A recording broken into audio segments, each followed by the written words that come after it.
عند الحقيقة يكرم المرء أو يهان.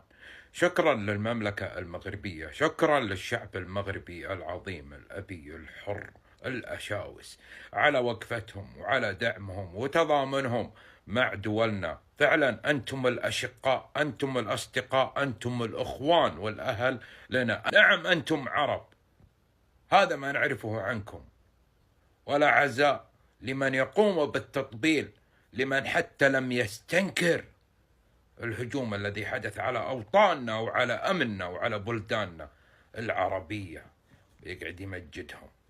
وكلام جلالة الملك محمد السادس يا جماعة الخير، يقول: أمن واستقرار دول الخليج العربي يشكلان جزء لا يتجزأ من أمن واستقرار المملكة المغربية. يعني قصده أي مساس يمس دول الخليج تراه يمس المغرب بعد.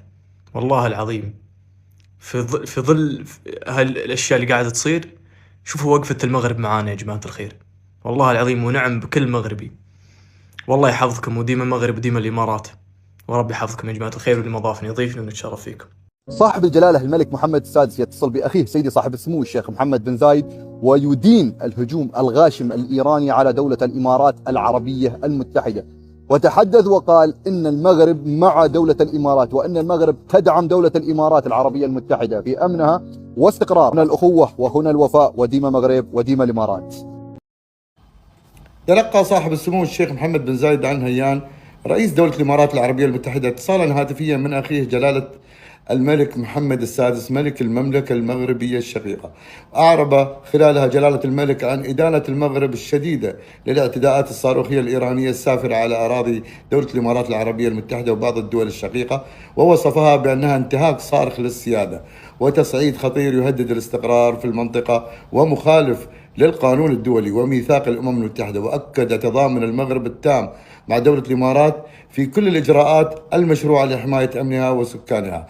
شكرا جلالة الملك محمد السادس، وشكرا للشعب المغربي الأصيل على هذا الموقف الأخوي النبيل والداعم، والذي يعكس عمق الروابط التاريخية والتضامن الراسخ بين البلدين والشعبين الشقيقين.